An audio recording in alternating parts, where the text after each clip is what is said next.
Bago tayo mag-umpisa, baka pwede niyong i-like ang video na to.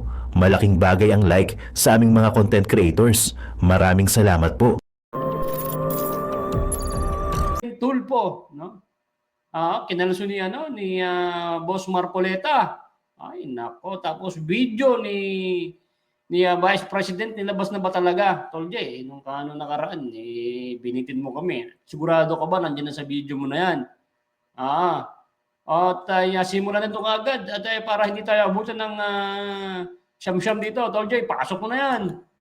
Ginagawang kabulastugan ng gobyerno. Baho ni Tulpo. Ayan. Diba, nalaman na saksihan ho natin at nalaman ho natin na pabor si Erwin Tulpo sa impeachment kay VP Sara Duterte. So eto, baho ni Tulpo binulatlat ni Marcoleta. Binulatlat So yun po mga banateros, mga kabiyaya, isang mabiyayang araw po sa ating lahat at welcome back to my YouTube channel, Jay Guevara TV nga po pala, isa sa mga banateros brothers. Uy, kamusta kayo dyan? Oo, okay naman ito. Pero bago ang lahat na yun, alam niyo, mamaya ko pakita, easy lang, easy. Easy. Oo, alam niyo, no? Matagal-tagal din nating inaantay etong alas. Eto kasi may nakita kasi ako dito. Alas ni BP Sara ipinakita na. Ayan na. Huli si Lisa Tamba BBM, tiklop na. Di kaya ito yung video na sinasabi ni BP Sara nung mga nakaraang araw. Alam nyo, matagal na natin ding inaantay yun eh. No? So ito na siguro yung dapat or tamang panahon para ilabas na talaga yun. Kasi baka doon sa video na yun, baka magkaroon ng tinatawag na kabaliktaran sa mga nais nilang mangyari. Kasi ang nais mangyari ng mga anti-Duterte ay ma-impeach si VP Sara Duterte. Mapakulong nila si PRRD. Diba? Yun yung mga kagustuhan nilang mangyari. So baka yung mga yon biglang bumaliktad at mapunta na sa kanila. Edi good luck. No, at samantalang ito nga, no, meron pang isa sa mga pasabog dito na si Enrile ay kumanta na sa mga kabulustugan na ginagawa ng gobyerno. Di umano ha. At ito mukhang may kinarma na. Matapos bumabor sa impeachment kay VP Sara Duterte, baho ni Tulpo binulatlat ni Marcoleta. Aman ako. Boss Marcoleta Grabe. Binulatlat At medyo pahagingan din natin tong 44.6 billion na confidential fund ng Office of the President. Nako po. Grabe pera. Ang dami palang natin pera. Ang dami palang pera sa Pilipinas, no? Ang yaman naman pala ng Pilipinas. Sandali. Sabi na Tol, Jay Guevara, ang dami palang pera ng Pilipinas, no? Marami ang pera sa Pilipinas, no? Dapat ano nga tayo, dapat magaganda talaga yung ating mga lugar dito, no? Sa EDSA, pag dumaan ka sa EDSA, grabe, para kang nasa roller coaster, no? Tapos, maraming butas-butas. Nakalusot na ako dyan dati, na-aksidente na ako dyan dati sa kung hindi pa i-report.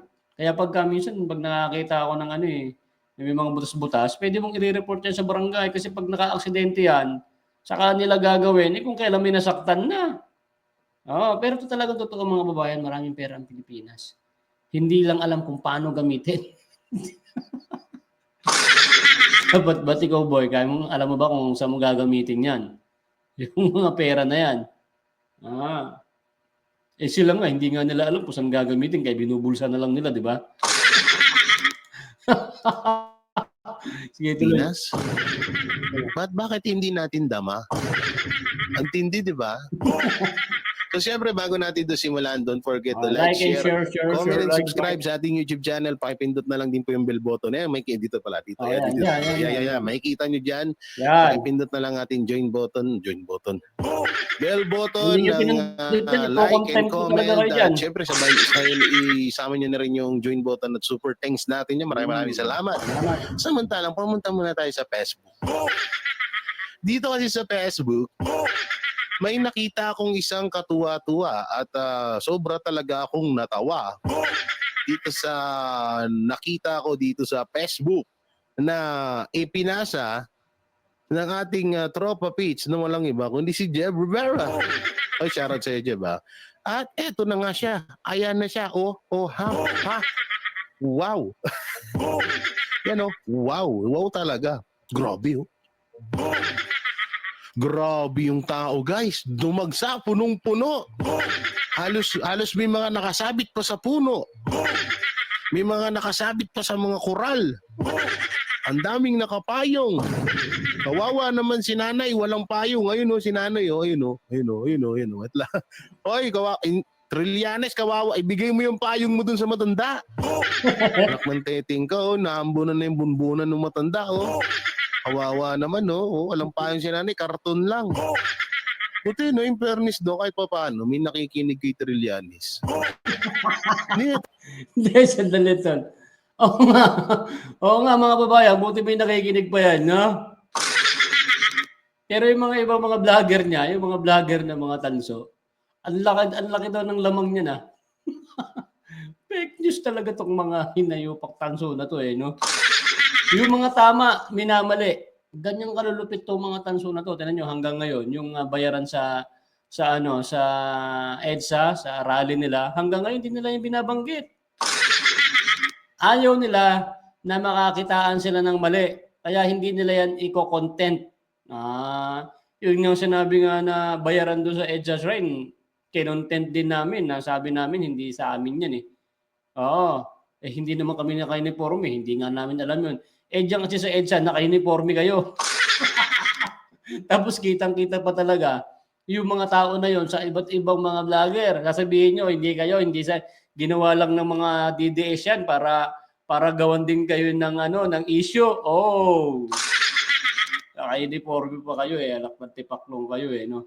Shoutout muna natin si Ma'am Betty Garbien. Ay, maraming salamat po sa pagdalo sa ating Quadcom ni Boy.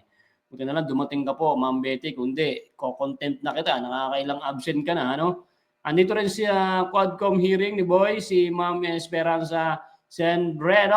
Alright, good evening po, Dul Boy. Ay, maraming salamat po, Ma'am, sa pagdalo dito sa ating Quadcom ni Boy. At pwede po kayo mag-comment, komento kayo dyan. Tingnan natin kung hindi kayo nagsisinungaling. Kasi pag na-detect po ng ating computer ang inyong pinagsasabi at kayo ay nagsisinungaling, ay i-contempt ko po kayo at papadalan ko po kayo ng mga pulis sa inyong tahanan. O Secretary, yung mga pulis na dyan ba, baka meron tayong dito baka meron tayong mga contempt, kailangan mapadala ng mga pulis yan. Lagi kong present Kuya Boy, ay lagi pala siyang present. Ako dapat ang ma-contempt. Ako, sige. Oy, Secretary padala mo ako ng pulis. Ako pala yung nagsisinungaling. Andito pala si Ma'am Betty Garbent palagi. Tapos sasabihin ko, may absent siya. Ayun. Sige. Ako na. Patawarin niyo muna ako. Kasi pag kinontempt niyo ako, wala nang host. Di ba? Ay, naku, Diyos ko. Oy, andito rin sa Quadcom hearing natin ngayon si Ma'am Evangeline Matugira. Ayun, maraming salamat po. At nandito po kayo. Umunad po kayo sa ating Quadcom hearing ni Boy. Pwede po kayo mag-komento dito at babasahin po natin lahat po ng inyong komento. Mapakasinungaling mo yan o anuman.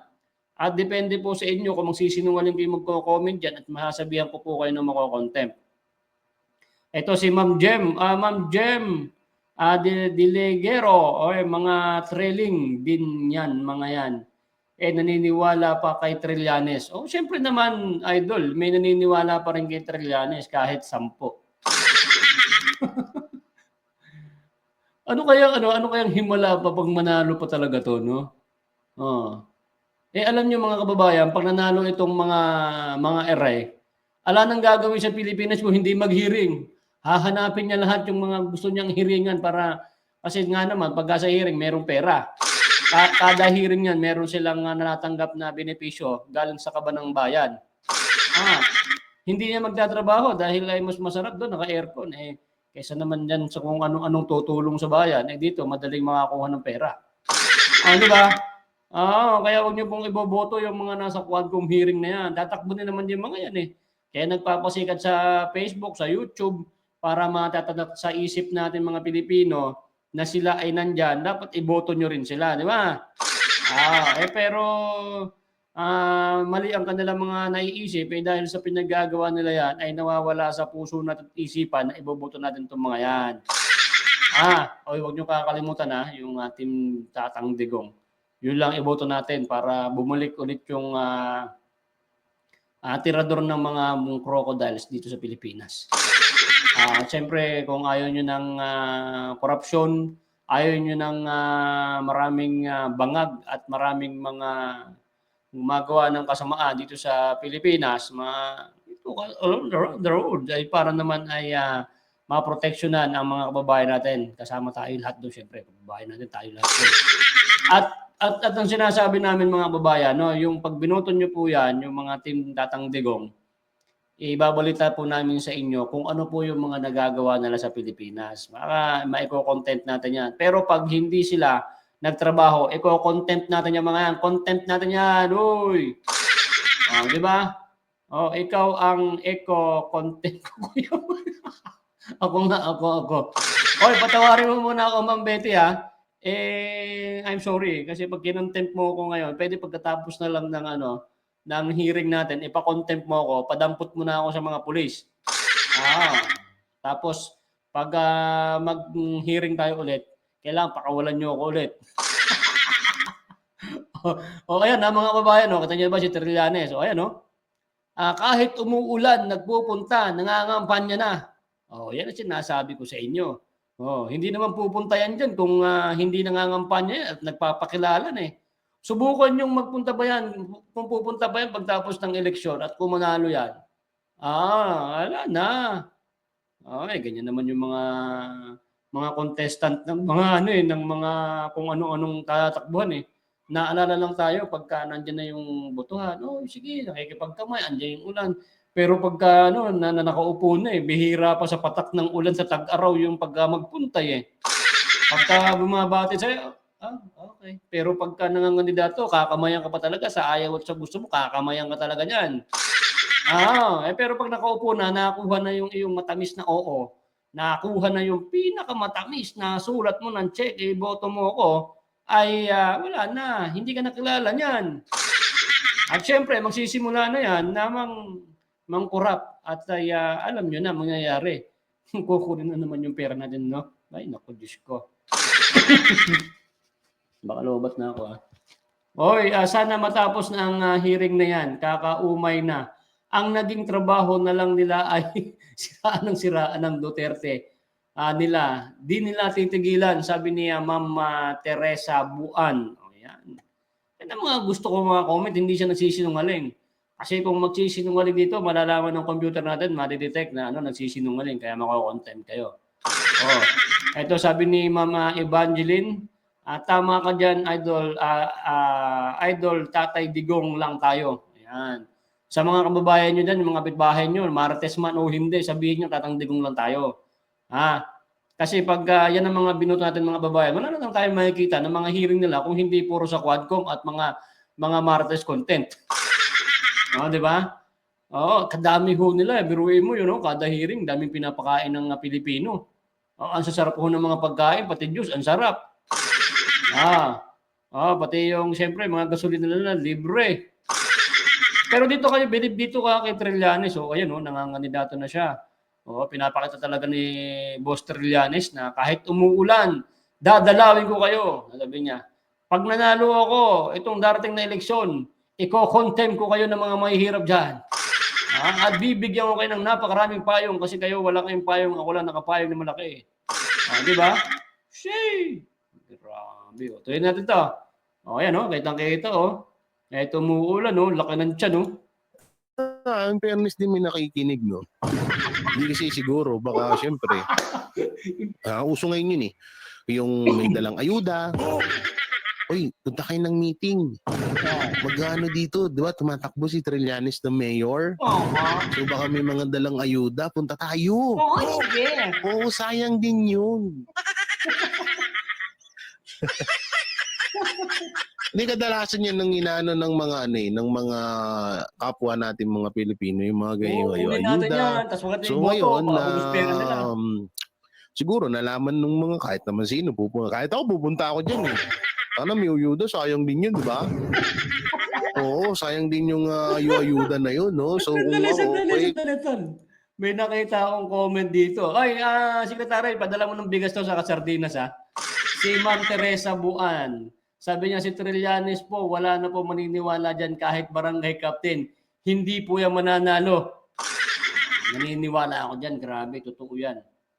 Kahit barangay captain, siguro barangay tanod, pwede, no? Boss Trillanes, takbo na lang ng barangay tanod. Barangay tanod, pwede sa Romonda ka araw at gabi. Baka ma-promote ka ng kapitan susunod na eleksyon. No vote Trilling. Sabi ni Sir Robert Condedo. Alright. No vote Trilling, no? Trilling kasi yun no? Trilling no? Alam nyo mga babae, akala siguro nila, pag nandun sila sa Facebook, napapanood sa YouTube, pag nanutukan sila ng camera, yung tipong manatapang sila, na binabanatan nila ang mga Duterte, nakikipaglaban sila sa katotohanan, akala siguro nila ay magugustuhan sila ng taong bayan. Gosh! Iba na po ang buhay ngayon. Lalo, ngayon kasi mga babayan, kahit hindi ka mga kandidato yung iikot ka sa buong Pilipinas kung nangandidato ka, hindi na masyadong uso ngayon sa panahon natin ngayon na umiikot-ikot ka pa. Dito ka na lang sa Facebook, dito ka na lang sa YouTube magpasikat, no? Dito ka na lang magsalita, dito ka na magpanata, sabi mo, ako po ay nangangako na pag nanalo ako itong darating na eleksyon, lahat po ng inyong mga bahay papasimento ko, no? Pati bubong nyo, sisimentohin ko na. Di ba? At ay bibigyan ko po kayo araw at gabi ng ayuda, ha? Pwede dito ka na lang sa mga social media magpasikat. Dito ka na lang magsabi kung anong mga gusto mong plataforma sa bansang Pilipinas. Sabihin mo kung magkano ang iyong kokurakotin sa Pilipinas. Pwede. Yung ikot-ikot ka pa dyan, hindi na uso kasi ngayon. Sa panahon dati, ikot-ikot ka, okay. Punta ka ng Pilipinas, iba-ibang lugar, nakasakyan ka, kumakaway-kaway kang ganyan. Nako, hindi na hindi na accurate.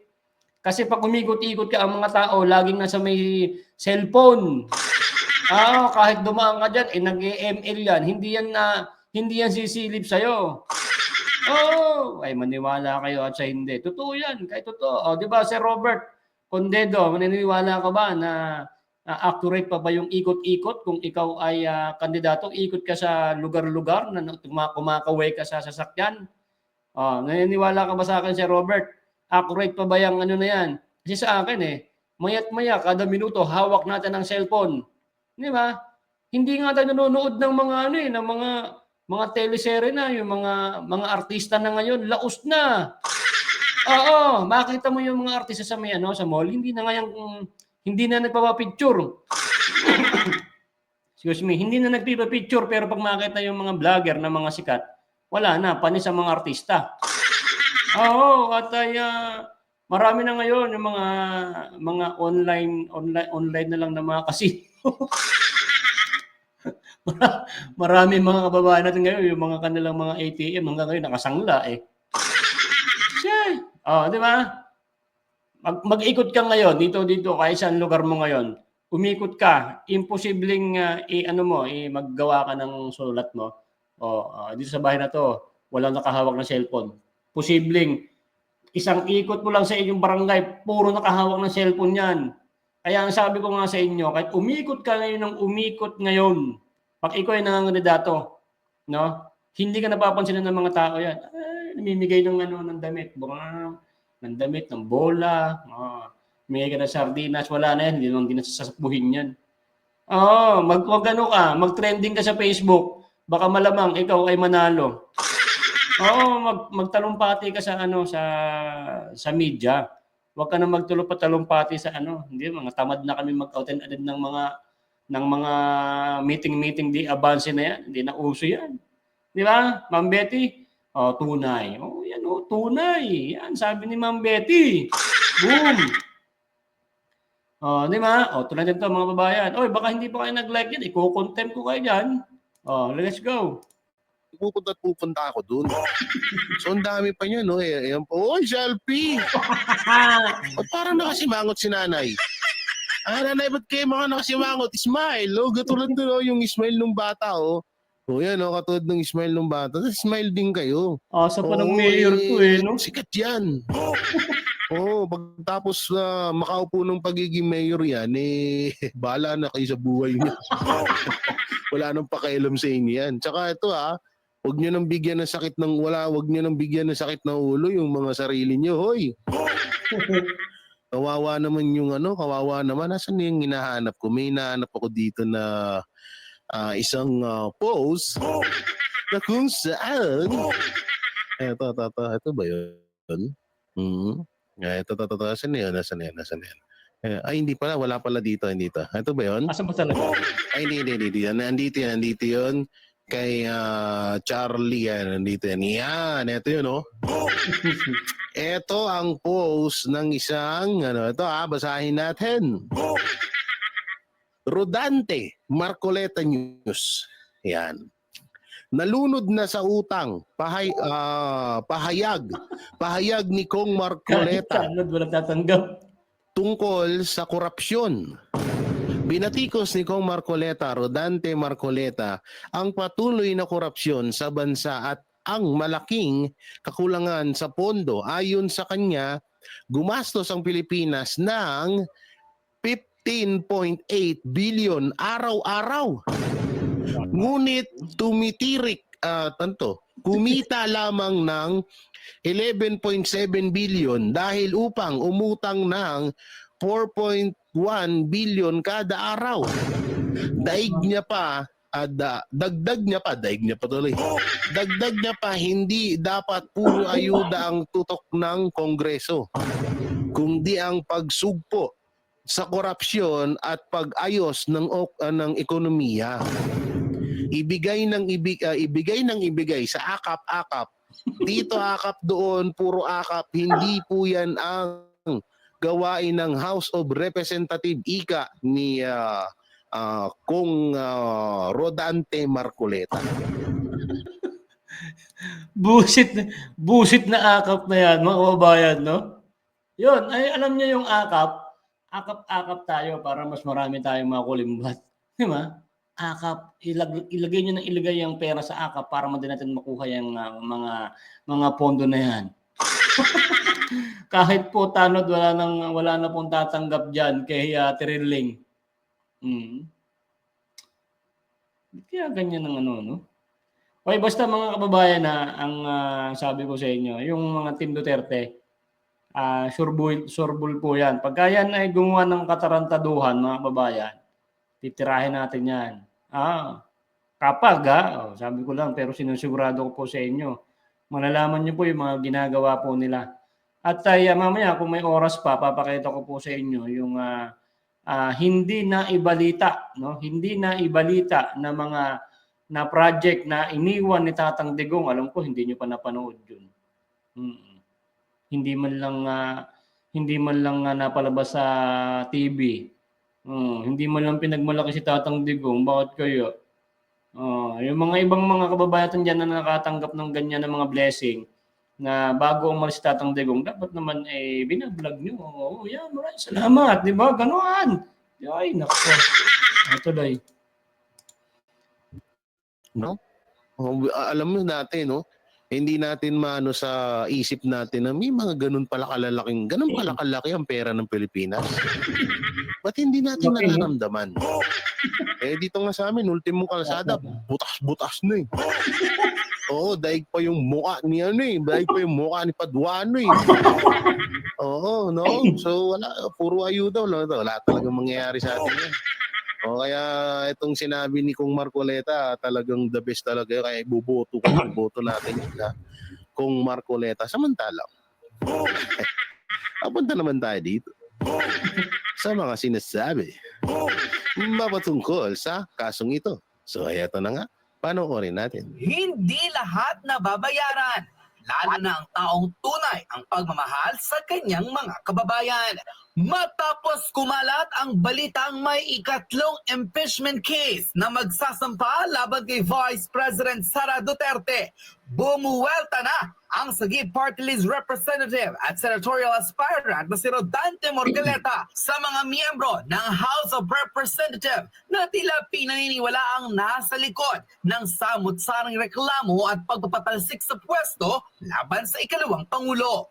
Bukod sa patuloy na nakakaladkad ang pangalan ng House Speaker na si Martin Romualdez, binalaan mismo ng Sagip Party List Representative ang mga kasamahan nito sa Kongreso na tila halatang halata raw na pinagtutulungan ang Vice Presidente at gustong mapatalsik si Vice President Sara Duterte. Ayon sa naging babala ng House of Representative member at Sagip Party List Representative, bukod raw sa naging panawagan ng Iglesia ni Cristo at kanilang diretsyang babala na magsasagawa sila ng malaking rally sa buong bansa para tutulan ang nilulutong impeachment case laban kay Vice President Sara Duterte. Hindi raw nabibiro ang mga miyembro ng INC at kanilang ipapakita ang lakas ng kanilang grupo na minsan Grabe, tingnan nyo. So you want to become a video creator but aren't sure where to go to artlist.io and get all the footage you need to tell your story. The first step is always the hardest. Okay. Okay na. Pero mo kung yan ang magrarally. Naku po. Nakabahan talaga. Ay. Pero bilib Yan na ang bilib ako sa tunay. INC kasi ang galing ng timing talaga nila. Ginamit nila yung sinabi ni... Sandali. Oy, baka sabihin na naman ng mga tanso ng mga makakapanood dito. Baka sabihin nyo, akala ng mga DDS, kakampi yung Iglesia ni Cristo sa kanila. Hoy, mga bobo kayo, wala kami sinasabing ganyan. Susuport, sasama lang kami sa mga Iglesia ni Cristo para suportahan si Pangulong Bongbong Marcos na no to impeachment sa Vice President. Yun. Wala na kami sasabihin iba. Kampi, ba't mo magkakampihan yan? Ang kinakampihan nila is si Pangulong Bongbong Marcos. So maliwanag yan.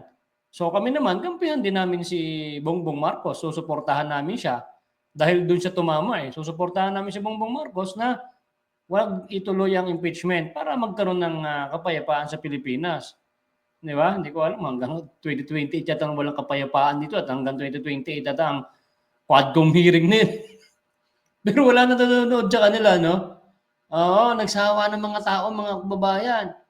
Pero pag nandun si Vice President o si Tatang Digong, dahil manonood. Pero ngayon wala na. Sawa na yung mga tao sa pinaggagawa nila, no? Tinuruan pa ang mga tao na maging tamad. Yan. Kasi puro ayuda yan eh. Dapat ang gawin nyo, mga akap, hindi yung ayuda, bigyan nyo sila ng magiging trabaho. Hindi yung ayuda. Ayuda kasi pang isang linggo, pang 3 araw na pagkain lang yan. Yun ang pinakamagandang tulong talaga sa taong bayan, mga kababayan, is yung magiging kabuhayan niya na meron siyang pagkukuhanan araw-araw. Kung bibigyan mo na ng bigas siya at bigyan mo 3 sardinas, 1-2 araw lang yan, mga kababayan. Tingnan nyo, yung charity ko na ginawa, napalayas yung mga vlogs ko. Kayo, hindi naman kayo nanonood ng charity ko eh. Balo kayo dyan. Pero ako may vlog. Ikwento ko lang sa inyo, tingnan nyo yung pamilyang mga nakuha ko sa lansangan na meron na silang natitirahan, hindi na sila nangungupahan, nakakapagtanim pa sila ng mga gulay. Kasi mayroon akong sponsor na mabait, Hulog ng Langit. Di ba? Yun yung mga dapat gawin ng gobyerno. Mabigyan ng pangkabuhayan na doon nila kukunin. Hindi yung mabigay ka mo na ng mga ayuda ay magbigay kang 3,000. Wala na, kailan pa mauulit yun? Ang 3,000 parang gagastos lang ng isang pamilya, mga 1 linggo lang, ubos na. Pero kung meron kang pangkabuhayan na panagkukunan mo araw-araw, mas maganda yun. Di ba? Akap, tinuruan nyo lang na maging tamad ang Pilipino. Sabi ni Sir Benji Puji. O yan. O, tuloy. Yung pagpapanggap ni Marcos Jr. natutol siya sa impeachment kay VP Sara Duterte. Panggap lang So, pala yun. ginamit ng INC yun, syempre, kahit din naman ako, gagamitin ko yun. No, tingnan mo, dami Grabe, yun. yan o. Tinan nyo o. Kayo Yan. O, tinan nyo o. Yan, ganyan o. Parang buhangin sa dami ng taong bayan. O, yan ang Yan ang pang nagsama-sama yan. Sasabihin naman ng mga tanso, oh, bakit nyo na yun? Kunwari, ba't nyo, hindi mo kayo kinakamit? Ba't kumaka? Sinasabi ba naman namin? Diyan kami sasama. Sabi ng ng Net25, kahit hindi naman mga iglesia ni Cristo, kayo ay taong bayan, mga gusto ng kapayapaan, pwede kayong sumama sa amin. Malinaw na malinaw pa sa malinaw yung sinabi ng Net25. Itong mga tanso na to, binabago nyo yung mga sinasabi. Mga fake news talaga kayo eh.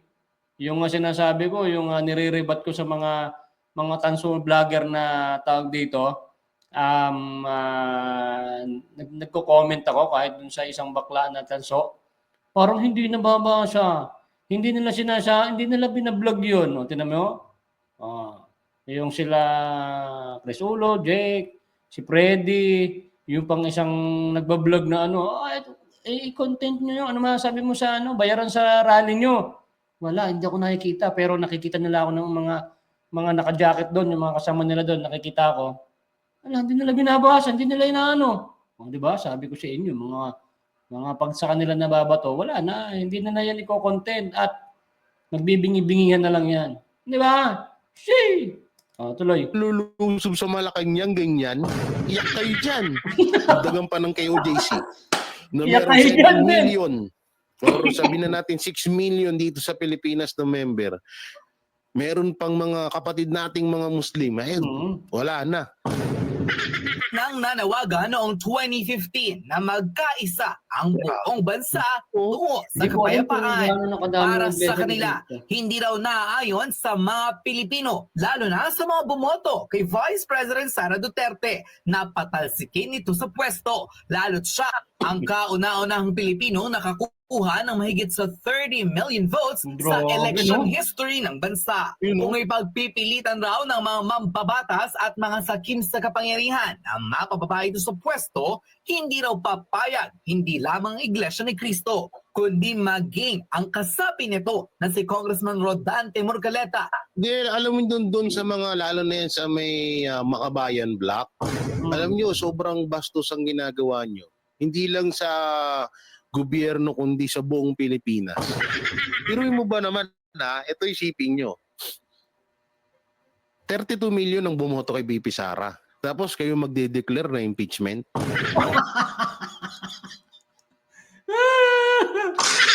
Para talagang binastos nyo na rin yung taong bayan na bumoto dyan. Biruin mo ha.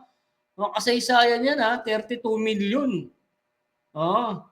Tapos kayo magdidikta na i-impeach lang ng ganun-ganun na lang yung ating pangalawang Pangulo.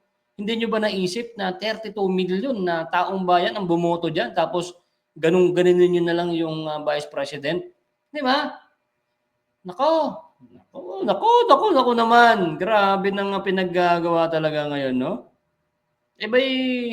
Marami pong mga kababayan natin talaga gigil na. Talagang wait lang kayo. Naghihintay lang tayo na napanood ko sa Net25 kahagabi ba yun? Nagpapanata pa po kasi yan sila, panata. Tapos merong konting negosasyon pa yan.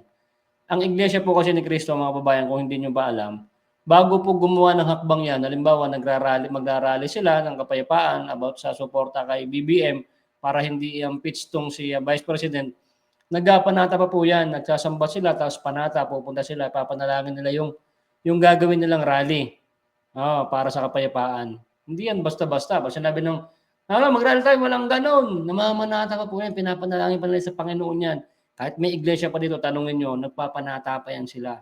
Para yung kanilang gagawin na paglabas sa lansangan ay nakaalala yung Panginoon. Ganun po yan. Kasi naging iglesia rin po ako. Ganun yan. Na-impeach lang ako sa iglesia sa may nagawa lang tayong kasalanan. Pero babalik din tayo dyan. Okay, mag-alala. Okay, tuloy-tuloy. Kupal ba kayo? Ay. Sorry. Dadala ako. Diba? Isipin nyo, iglesia na lang. Hindi nyo nirespeto ang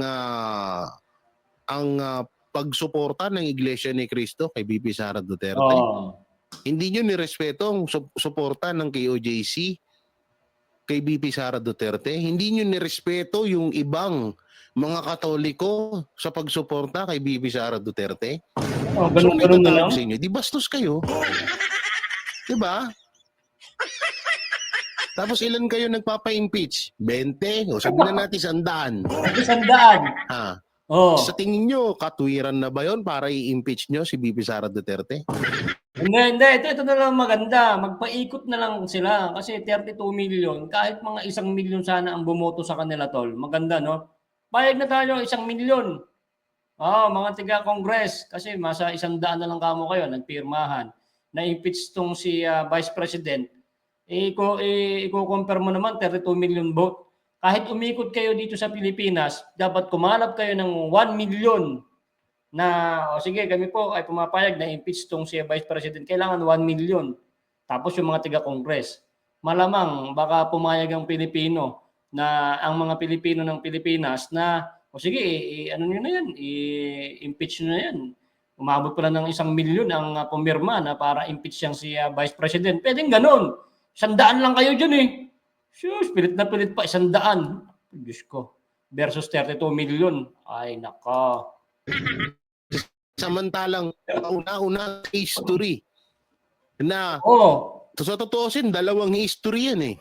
Unang-una, kauna-unahang vice-presidente na mas mataas ang boto niya kaysa sa presidente. At kauna-unahang politiko na binoto ng taong bayan na umabot ng 32 million mahigit. Oo, totoo Talo pa nga si BBM eh. Kung nagano eh. Alam nyo, ulitin ko na lang ang kulit ng mga tanso na to eh. Sabi niya kung hindi naman mananalo si Sara kung hindi dahil kay BBM eh. Grabe talaga tong mga ka-fake news tong mga to. Dati pang sikat yan, datang digong nga ang kaya yung pinatakbo yung anak niya eh. Kinausap lang naman yun si Vice President na kayo na lang eh, nang tatakbo muna eh. At ang mga lumabas na naka-fake news talagang na-fake naman din ang mga taong bayan.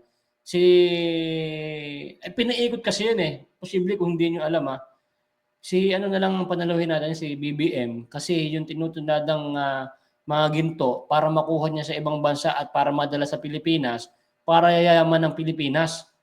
Tapos mga Pilipino maaambunan ng mga pinagbilan ng gold para asenso daw tayo. Wag kayong sinungaling, mga tanso kayo. Ganyan ang naging lumabas na issue kaya kung bakit pumayag na maging takbo ng Pangulo si BBM dahil siya lang ang pwedeng makakuha ng ginto. Kung hindi siya magiging presidente, hindi po niya makukuha. Naisahan tayo doon, anak ng weteng. Asan yung ginto ngayon? Hindi na pinag-usapan. My goodness. Na bumoto sa kanya. Tapos kayo magpapasya kayo na impeachment, kupal ka. Gago! Diba? Hindi yun pwede, hindi makatwiran yun, no? Siyempre, kailangan mo kunin yung panig ng ibang mga Pilipino. Ang impeachment kasi, ganito dapat ang ginagawa pag impeachment.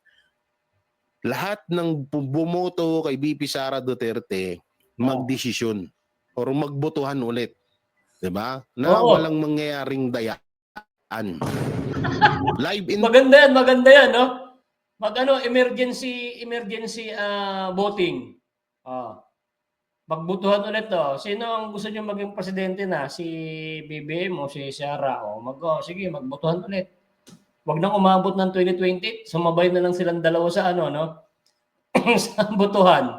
Maging muna ulit, butahan. Posible kung papayag si BBM. Shush! Talo naman talaga na yan eh.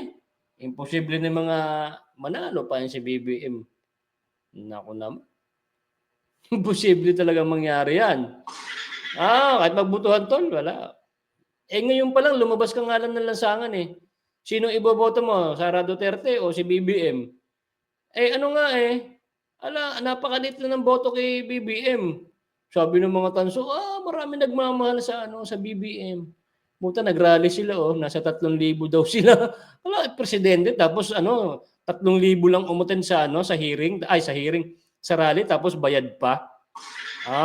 Nabidyohan yung kanilang rally diyan tapos nagkakaabutan ng pera nung nabidyohan tapos ngayon ayaw nilang banggitin sa kanilang mga vlog tapos yung mga pulis wala ding balita about sa bayaran pero nung sa mga DDS nagkaroon ng issue about sa bayaran. Pati mga pulis nagkaroon ng balitang ganyan, no? Ang lupit talaga. Huwag nyo, himahintay nyo lang ng 2028 lang, maupo lang ulit ang Duterte. Baka saan kaya pupulutin itong mga tiga-quadcom na to, no? Magpunta na ng mga ibang bansa yung mga yan. Ilocana Mix Vlog. Ay, shoutout sa'yo. Mare, kamusta ka na, Mare, dyan? Kamusta na kayo dyan? Tuloy. Interview. Sabihin na natin 1 week ganapin yan. Ano naman, gusto niya yan eh. Diba? Payag ba kayo? 1 week. Magbutuhan. Magbutuhan daw, sabi na Tol Joy. Magbutuhan. Kung ma-impeach ba yan o gusto niyo bang maging presidente si BBM? Palitan natin si BBM, di ba? Wala, talo yan talaga. Sabi ko nga sa inyo. Talo. Yun, pwede. Walang problema doon. Na magbotohan sa impeachment. Tapos isa pa, wala namang dahilan para i-impeach si BP Sara. Si Bongbong pwede. Oo, pwedeng ganun. Pero si BP Sara wala. At handa pang tumayong abogado ni Vice President Sara Duterte kung makarating man sa Senado ang impeachment cases laban dito. Panoorin ang diretsang revelasyon ng Sagip Party List Representative at Senatorial Candidate na si Rodante Morcaleta kung saan nanindigan na hindi magtatagumpay ang kasamaan at ipagtatanggol ng taong bayan ang politikong naglilingkod ng tapat sa kanyang mga kababayan. Sagip Party List Representative, tatayong legal counsel ni VP Sara kung sakasakaling matutuloy ang impeachment nito at makakarating pa sa Senado. Panoorin ang full video. Wait lang. Biruin nyo mga babayan ulitin ko Ba't kaya ayaw tanggapin ng mga kongresista yung nilabas ng COA na audit dito kay Vice President? Pinipilit pa rin nila na yung mga nalusta, ayaw pa rin nilang hindi naman sila tiga COA. Tapos nakita na naman natin kanina si Castro, nagkasalita pa rin na yan, kukulong na yan, ba't nandiyan pa rin? Grabe, no? Ang kulit ng mga tao dyan, no? Grabe, kaya wala na silang nanonood kanina Nagsawa na sa kanila. Sa susunod po, pag nag-hearing kayo na lang. Huwag na kayo maglabas-labas sa TV nyo, Facebook. Wala nang nanonood sa inyo kawawa na kayo dyan. Papaulit-ulit. Sus, parang, nagigigil talaga ako sa inyo Ito na yung sasabihin ni Kong Marcoleta. Pag sinasabi ko, walang hustisya ang ginagawa natin, you are not following the rule of law. Tinanggal nila ako sa Justice Committee. Kasi i-impeach nila yung Vice President. Tinanggal siya. Para hindi na ako siguro makasali, tinanggal nila ako sa Justice Committee. Ang sabi ko sa kanila. Ito mga kababayan, ito sinasabi ko po sa inyo. Kung talagang maganda po ang layunin ng mga kongresista dyan, yung mga quadcom, bakit natatanggalin si Kong Marcoleta? Anong dahilan nila? Wala namang kasalanan tong tao na to sa kanila. Kung wala silang pinapanigan, wala silang kinikilingan, dapat hindi nila tinanggal to. Sapul kayo sa taong bayan yan. Diyan pa lang wala na alam na kung sino talagang iboboto pagdating ng eleksyon. Tuloy. Yun ang akala nyo. Subok-subukan ninyo na impeach ang Vice President. Yan! Subok-subukan! Woo! I will suggest to her that she should engage me as her defense counsel. Yun, palakpakan. Ang lupit mo talaga, Kong Rodante. Kasi mali na po ang nangyayari.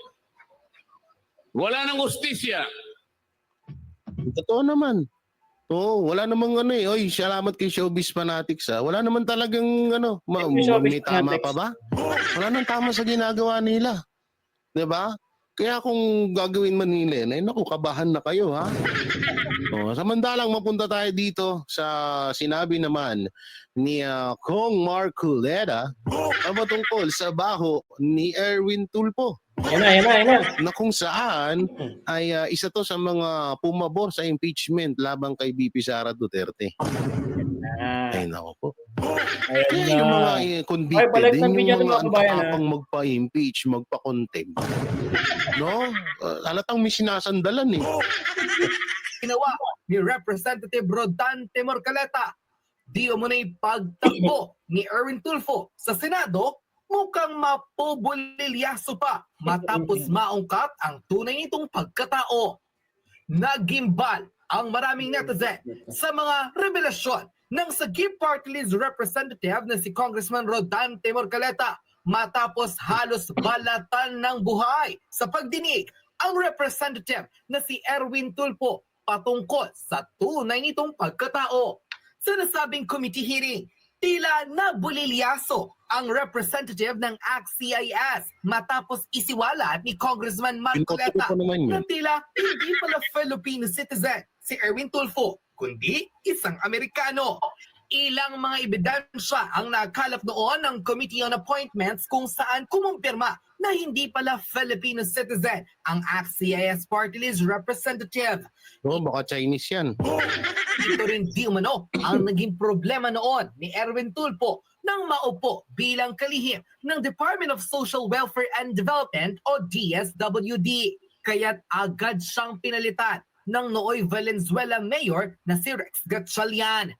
Hindi raw mapapalagpas ng mambabatas na si Marcoleta ang isa sa mga di umanay pilit na itinadago ni Erwin Tulfo.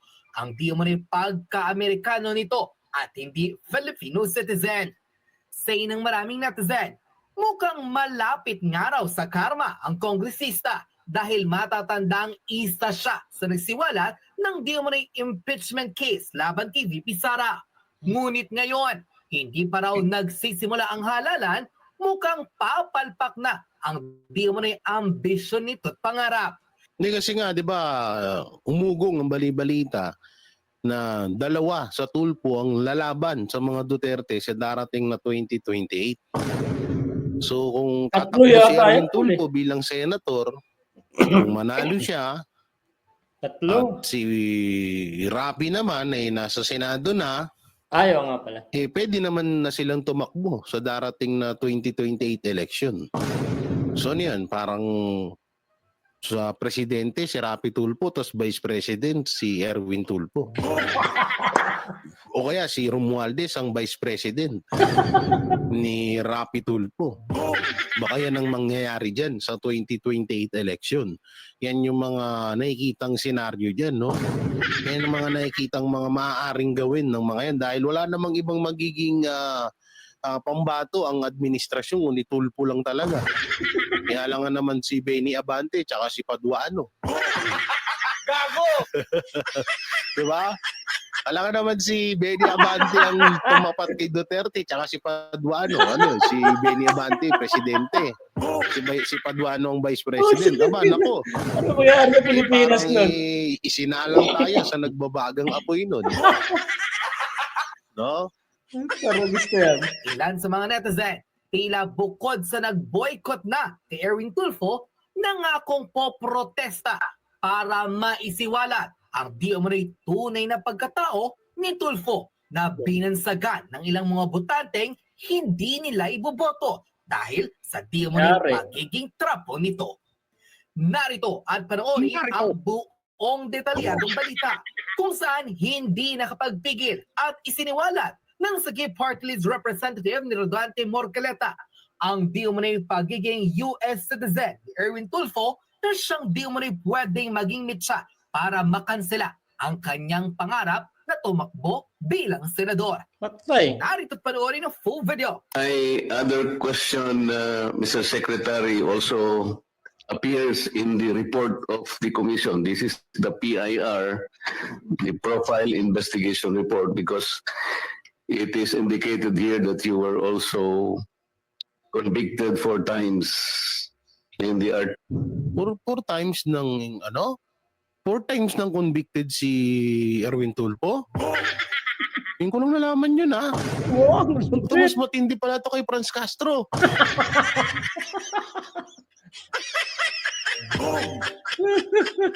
Ang lupit Iba din. PC in Pasay City. Is this still covered by the Tindi ng mga labanan nila. executive? So it was tendered only on the citizenship. Okay. Can I answer that, Your Honor, Mr. Chair? Yes, please, Mr. Secretary. That case is related to my profession as a journalist, Your Honor, Mr. Chair. There was a conviction, that's correct, but it is because of my line of work as a journalist. It's a libel, 4 counts of libel. Same individual, Your Honor, Mr. Chair.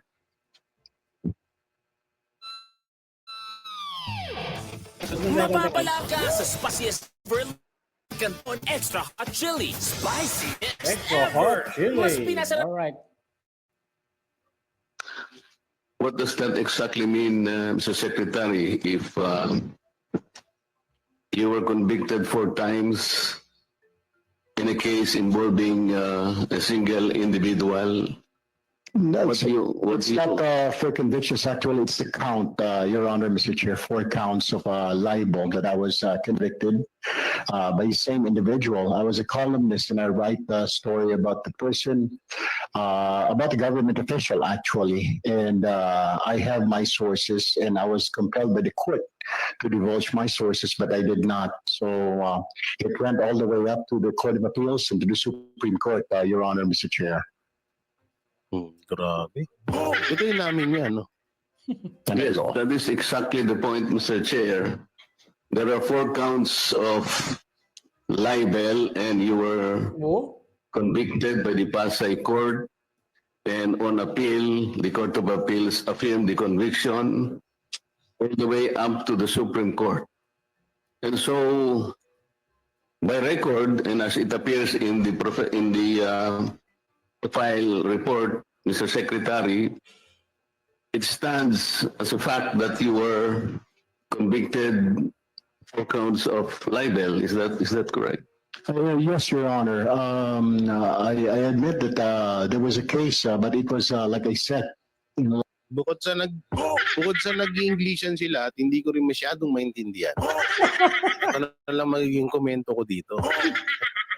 Hindi ko naman sinasabing hindi naman talaga biro ang mga tulpo. May mga sariling supporters na rin naman yan, lalo't ngayon na kumampi sila sa administrasyon. Ng mga dating umiidolo lang din naman to sa mga Duterte. So ganyan naman ang kalakaran sa politics So hindi na bago sa atin yan, no? Pero ako, naniniwala ako na hindi hayaan ng mga Pilipino ulit na mabudol sila. sure. Hindi hayaan ng mga Pilipino kasi nadanasan na nila ngayon Ewan ko lang, i-comment nyo na lang dyan kung mananalo, kung iboboto nyo ba si Erwin Tulfo. So, dito naman tayo. Eto. Yan. Good news, kumanta na si Enrile. Alas ni VP Sara, ipinakita na. Yan! Ito na ba yung sinasabi natin ng mga kamakailan ng mga video natin? Oo, nung nag-vlog binalag Ilalabas na ang eh. pinaka-alas ni VP Sara. So, panoorin po natin. Sadyang unti-unti na talagang lumalabas ang buong katotohanan. Tandaan niyo, Matapos Enrile, umami ng kasalukuyang Pangulo Tandaan, ngayon Enrile. na si Bongbong Marcos Jr. sa publiko na di umano'y ubos na ang pondo para sa quick response ng pamahalaan dahil daw sa sunod-sunod na bagyo. Kasunod nito ay tila binulabog at binunyag sa publiko. Binasag ang katotohanan ni Senator Joel Villanueva ang umano'y 1 billion per day budget ng flood control projects ng gobyerno ngayon. Chief Presidential Legal Counsel of the Philippines na si Juan Ponce Enrile tila binasag na ang katahimikan at nagsalita na hindi man daw direktang pinangalanan ngunit datapwat na sampal ng buong katotohanan ang mga ilang buhayang mababatas sa Kongreso at ang kasalukuyang gobyerno ngayon na pinamumunuan ng Marcos administration. Gaano kaya ito katotoo mga kababayan ating alamin. Pero bago ang lahat, sa lahat pa ng bagong video na i-upload at tila sumabog na ang Chief Presidential Legal Counsel of the Philippines na si Juan Umispon si Enrile laban sa di umano'y korupsyon at mga kabulastugan ng gobyernong ngagba ngayon. Ayon pa sa kanyang official post na inilabas online, and I quote, "I am really amazed and surprised in my more than a century on this planet. This is the first time that a concrete bridge is blown down by a typhoon. Weird. Something is really wrong and ugly. Wasteful expenditure of public funds. Someone must have become richer, to say the least." Unquote. Narito pa ang buong pagpapaliwanag ng dating general na si Johnny Macanas kaugnay sa usaping ito na tila sumampal ng katotohanan sa mga ilang buayang kongresista at sa Marcos administration. Paano Dapat nga sa totoosin, tinabunan na nila yung issue dun about sa 1.4 di umanong budget ng flood control. Tapos nanggaling na sa bibig ni Bongbong Marcos na papaimbestigahan niya daw yan sa Senado. Hanggang ngayon, wala naman tayo nakikita. So tuloy pa natin. uri ng full video? Pag-usapan natin ang ibigay sa isa. To 40% more, better, Philip. Manong Johnny, yung usap-usapan dyan sa level ng mga contractor, mga district engineers, regional directors. Sana gumalaw po kayo ng presidente, may magagawa po kayo. Salamat sa inyong post na nagsalita kayo tungkol sa corruption sa government. Kailan may magagawa kayo ng presidente. Please, hintuin nyo na yung ganyang corruption. Kaya ninyo yan kung gusto niyo. Anong sabi? Kung gusto, maraming paraan. Kung ayaw, maraming dahilan. Tsaka ito, nagtataka ako dapat nga mas mapaganda pa natin ng Pilipinas kasi halos lahat ng mga congressman, mga kontraktor. Yung mga nasa party list, no? So isa sila dapat sa mga nagsasuggest kay Marcos Jr. na kung ano yung mga magagandang gawin na proyekto dito sa Pilipinas. Kaso, nangyari, mas lalo pang naghirap ang Pinas. At doon naman sa sinasabing dito sa video na tawag dito na nilabas ni BP Sara ang alas na, baka ito na nga yun. Hindi alam niyo si Enrile, kahit pa paano naman siguro, na pag-isip-isip niya rin naman na, matanda na ako. 100 years old na ako, magsisinungaling pa ba ako? Oo nga, tama. Bulati na lang pipirma sa akin, tigbak na ako. Oo, huwag ka na magsinungaling, Tang. Baka di na ako umabot. No? So samantalang ito pa nga, ito yung sinasabi ng, asan yan? Asan na? Yung sinasabi na na yun, yung about doon, no? Konektado rin to, no? Yung about sa funds na to. Ito nga, saan na ba yun? Ito, yan, no? Ito, panoorin natin to. 2023. Unquote. Ayon sa mas malinaw na report na inilabas ng Commission on Audit, naglustay ang opisina ng Pangulo ng mahigit sa 2.2 billion pesos pagdating sa confidential fund at 2.3 billion pesos naman pagdating sa intelligence fund sa taong 2023 na may kabuuang gastos na 4.56 billion pesos. O ngayon, nasa na yan? Yan naman ang Anong pinaggamitan yan? Yan na, grabe, no? Bilyon, no? Dapat susunod naman. BBM ko naman susunod na mauupo dyan. Nakaw. Mr. Kowa and Mrs. Kowa dyan, no? Ano ba itong gagawin dito? Napakalaking pera niya, no? Wow! Siguro, siguro ito naiisip ko Siguro visit na rin sila Marcos, no? Kasi kahit anong gawin nila na gusto nilang kasiraan kay BP Sara Duterte, hindi nila magawa-gawa. Sa halip sila pa yung nasisira. No, hindi pa partida, hindi naman si BP Sara naglabas nito kundi yung COA. No? Kaya nga yung sinasabi nating karma, no, sa halip na masira ang mga Duterte, nangyayari bumabalik sa kanila. Ito, yung masama, isa sa mga masama ngayon, pagtapos ng bagyo, Bulkan naman yung ibinato sa gobyerno. Hindi naman ako masaya dun sa nangyari niyo kasi may mga kababayan tayo na apektuhan. Pero sana, tulungan naman sa sapat na pagtulong. Hindi naman tulong na bigyan mo lang ng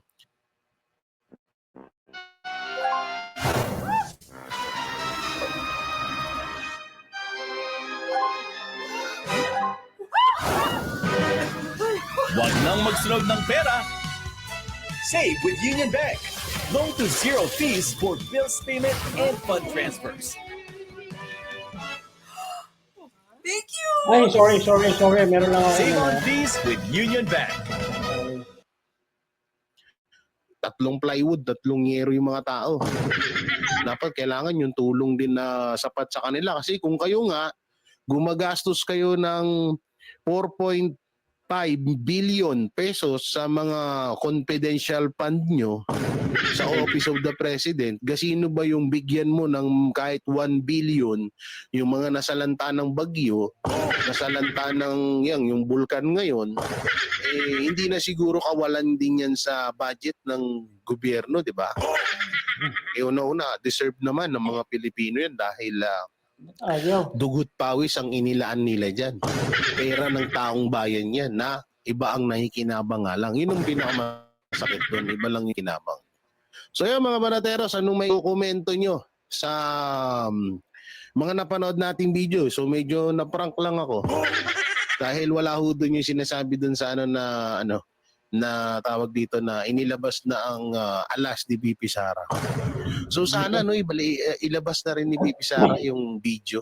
Yung about dun sa video na yun. Matagal na rin naantay natin yun. Pero may mga sabi-sabi din na parang ipi-play ata yan sa rally ng Iglesia ni Cristo. Wow! Yun siguro. Sabi ko, naku po, ang ganda nun. Sakali mong ilabas talaga yan, maganda nga yan. Oo, doon mapapanood ng buong Pilipinas yun. Siyempre, kaabang-abang ngayon ng magiging rally ng Iglesia ni Cristo, samaan pa ng mga kapatid nating Muslim at iba pa nating mga at iba't ibang mga relihiyon dito sa Pilipinas. So yun mga banateros, hanggang dito na lang yung video ko at siyempre huwag niyo pong kalimutan na mag-like, share, comment, and subscribe sa ating YouTube channel. Pakipindot na lang din po yung bell button para lagi kayong updated sa ating mga video araw-araw. Thank you. At dami na rin join button ating super thanks dyan at mega love shoutout sa ating mga kuya at ate sa Eagles at sa nalalapit na anniversary ng Alegre yan dito sa Taguig. Alright, thank you, tol. Maraming salamat sa sa napakagandang vlog. So ayan, nakapag-comment na tayo dyan, reaction naman natin. Yung nga, sabi ko sa inyo, di ba? Alam nyo, nakakatawa na nangyayari sa Pilipinas pa rin, no? Alam nyo, sanay na rin naman tayo kahit ano nangyayari sa Pilipinas eh. Kahit mapahirap, minsan masaya, minsan meron tayong bigas, minsan walang ulam. Normal na sa Pilipinas yan. Di ba? Normal na yan eh. Kasi, ay nako. Ano pa may kukomento nyo mga babayan? So hanggang dito lang muna itong ating reaction video. Hintayin natin yan. Baka sa susunod na ipi-play yan pagka nag-rally na. So sa lahat ng mga kapunta sa rally, kung sakaling matutuloy yan, makiisa po tayo sa pagsuporta kay BBM, Pangulong BBM, na no to impeachment Vice President. So magkaroon sana ng kapayapaan at ay malapit ng Pasko. So sana maging masaya ang lahat. No? At ay ingat po kayo. Maraming salamat po sa mga nag-like and subscribe kay Boy. Sa ulitin, love you. Wala tayo na content ngayon, no? Ma'am Leia Balibat, go lang, Vice President Inday, maraming nagmamahal sa'yo. Ipagdarasal kita palagi, hindi ka pababayaan ni Lord. Ingat ka. O, yan mo. Ang sarap naman ang sarap naman sinabi ni Ma'am Leia. Sir Ronnie Pagaspas, kahit sa President, sa purok hindi mananalo. Sa purok, mga ganun, no? Mga barangay, wala, hindi mananalo. Bert, naano ko na to. Salamat sa mga dumalo sa ating Quadcom ni Boy at wala tayong na-contempt ngayon kasi wala nagsinungaling. Magaganda mga sinabi, maganda komento, walang kasinungalingan kaya wala tayong contempt ngayon. So guys, yung mga pulis dyan, magsiuwi na kayo at wala tayong naka-contempt ngayon. Kaya see you. Susunod, papatawag ko na lang ulit kayo kung merong magsisinungaling sa ating Quadcom hearing at maaaring mag-content tayo. So guys, maraming salamat na matulog na tayo. At gabi na at ba yung anak niyo to na umiiyak. Love you. Maraming salamat sa pagpunta. Love you, bye-bye. Whew.